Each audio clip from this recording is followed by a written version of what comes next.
Hey guys, it's Tom. So, next video coming out, and unfortunately, like I said, I got the neighbors over here, and I just went out and tried it, and they gave me some weird looks flinging knives around. So, I'm going to have to talk to the management and just tell them, I do these reviews. Can I do them out here on the porch, or what? So, I'm going to keep doing, I guess you would call them tabletop reviews, because, anyway, next knife on the table is a Marvell's.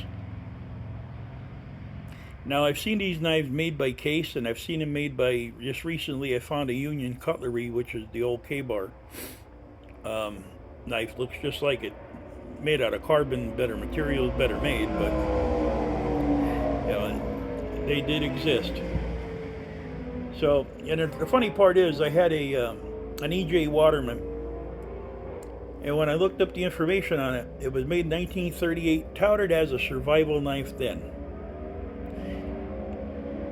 And the paperwork that I found on the K-bar and the Case was also touted as a survival knife. So, even far back as the 20s and 30s, survival was a thought. It wasn't just woodsman and woodscraft. So, the knife I'm going to show you today is this one. I had a short out about it, and I never did really get a good review on it. But this is a Marvell's Bear Creek knife. Let's start with the sheath. The sheath is a really, really heavy-duty cordura nylon. It's got a nice leather retention strap up here, and I like the way that retention strap is made. It covers a lot of the knife handle. Riveted in all stress points. On the front here, it's got a patch of leather with a sharpening stone in it.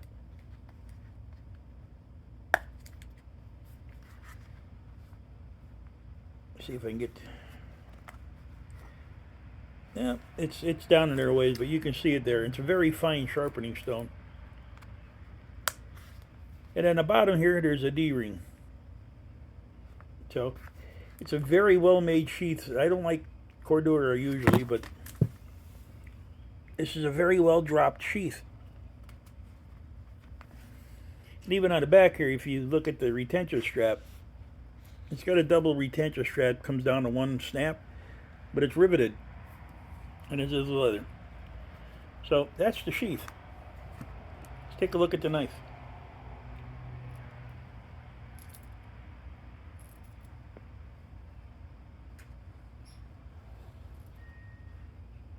Like I said, I did have a short out about this.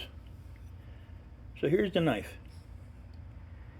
I don't know if you're going to catch it there, but it's got like a pebble grain to it, and there's a nice picture of a grizzly bear walking. On the other side, there's an M monogram for Marvell's, and it's in like a mirror case. So honestly, the first thing I thought about, with this being as shiny as it is, this would make a really nice reflector signal. But the barrel is zinc. The knife itself is 440C. It's got a 6-inch Skinner blade. They used to call these feather blades when I was a kid, but it's a Skinner blade. It's got some really nice jimping right here that just fits your thumb perfect. It's not sharp, but it is aggressive enough to where you're not going to slip. Now it's got a really nice swedge up here coming down to the absolute needle point. It's a hollow ground, which is alright, not for a survival knife, but I mean for an all-around blade that will stay sharp, and it is made in China. This is model number MR242. MR242. It's made in China. And you see right there, it says Bear Creek Hunter. So it's a comfortable knife. It's you're not going to hold on to it. It's slippy as all get out. But it is a comfortable knife, and it will get the job done. But here's the thing about this knife. It is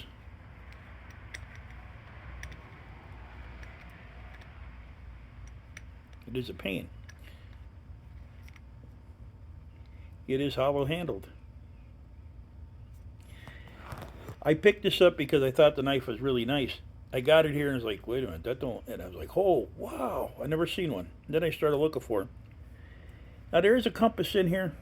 I nailed it, which means you take a nail, put it by it, let the compass spin around, take the nail away, and it'll see if it'll go back to true, and it does. It's got a flat rubber washer, keep it waterproof, and a gnarled cap, and the butt cap is hard stainless, not zinc, but it's stainless for pounding steaks, I would imagine, and stuff. But since the compass is in there, I would imagine you start banging on steaks, it's going to be the end of your compass. Now, it's got a small inside, yeah, see that? I'll explain that for you. It's got a small inside diameter, and inside of there is a pill. That's what I call it, a big pill. Now, there was a bunch of stuff in her, hooks, sinkers, you know, the regular crap. All I usually carry in one of my hollow handled knives is matches. So all I'm concerned about is having a fire. I ain't worried about, you know, having a million things. I'm not going to survive on what I can keep in this knife, but I can build a fire. I do have a knife with me. I'll make it through a night. Okay. So what I put in here is I don't know what is in there. 2, 3, 4, 5, 6, 7 waterproof matches, and I just got a pack of the UNCO or UCO. Strike Anywhere waterproofers. So I'm going to fill this up with them. But that's in the handle. Now, that up in there, that ring you see, is this here in the front. See this opening? Now, how this one's made, which I don't like them like this, but it's pretty cool. There's a stick that runs in here, and it runs up to just about right there in here. So it's pretty good distance. And there's a lock washer and a washer to lock washer. Or a lock. There's a washer, a nut, and a lock nut on here.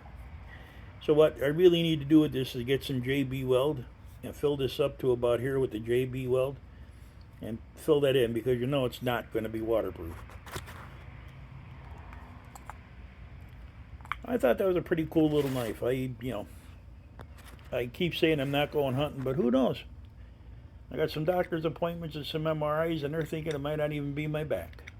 So, who knows? I might be back out there again, but if I am, I've got a bunch of hollow handles. I got an Aetor coming in. I've got an Aetor here. I just picked up one of them Gordons, Harbor Freight, and I've got this one. Now, just a little word of wise. You seen how this was made? It's got the stick hanging here with the nuts and washers. Usually if you throw them or you beat on them or something like that, they're going to come loose. Now this one I can't say whether it would or it wouldn't, because it's mostly just for game processing. Like the old Rambo knives and that, they had the up-through tang that screwed on, and you'd bump them a couple times or hit them a couple times and it'd be loose. This one's going to do the same thing, but that's not what it's meant for, so you know we won't use it for that. But in the meantime, if you put the JB weld in there, usually you can get them to hold to where they're not doing that to you. And also,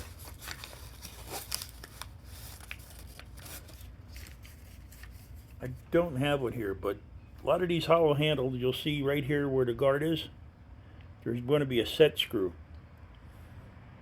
Now that knife tang comes up here about probably a quarter of the way up the handle, and it's got a set screw that goes through it. Normally, with regular use, and I have seen these Harbor Freight Gordons put through a lot of crap, but with regular use, they're not going to come loose. I had a UC, which is United Cutlery Bushmaster, big old 10-inch Bowie with a D-guard on it. The only reason why I ever bought a new one is because it broke the blade in half trying to pry something with it. Way too thick for it to pry it, I knew it, but you know. But I beat that crap everywhere. Every time it come loose, I'd put a little set nail in there, expand the washer, or the little barrel in there, tighten it up, and it worked fine for a couple of months till I got stupid with it again. So if you get them like that, and I have a couple other ones here. I got a Life Knife Commando, and I have a Fury, not an Ator, a Fury made in Taiwan. So the old ones that you're going to be able to beat through a brick wall without breaking them, because the blade is actually casted into the handle, like Harade did with a couple of their knives. So them are the ones you want to look for, because they're every bit as good as a fixed blade knife. I've used them for years. I have friends of mine that use them. Guys on here have used them, and they held up. So that's the Bear Creek Hunter from Marbella's. Beautiful knife. I mean, it really is. I wouldn't mind running around the woods, but it'd be a conversation piece with people or a campground. And like I said, I've seen these made by Case and Union Cutlery, but they're all the same. They all have the screw-on blades. So we'll get some JB weld in the future, and we'll fix this one up. In the meantime, the best I can do for you is some cutting, because they're still over there yakking. So, just a piece of computer paper.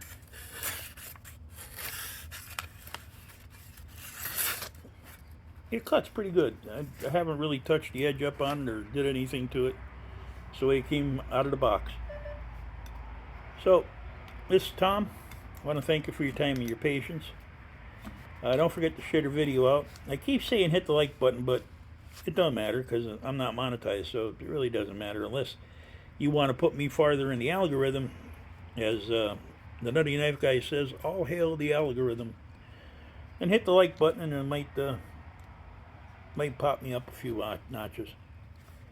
But that's what it looks like in a sheath. It kind of has a survival look to it, you know. And we'll do this one up. We'll get some JB weld, lock it into place.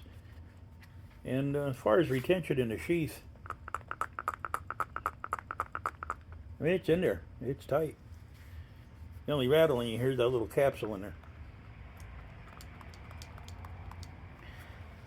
So that's a knife. I hope you enjoyed this review. And hopefully they'll get better once I talk to the management here, because I don't want to go out there. They have little girls, and I don't want to go out there flinging around knives and scare the boogers out of them. You know, I don't need that crap either. So, Marbella's Bear Creek Hunter. Find one, look one up. Or look the other two up, Case or Kabar. They're expensive, but they're worth having. So this is Tom, and I will see you guys on the next one.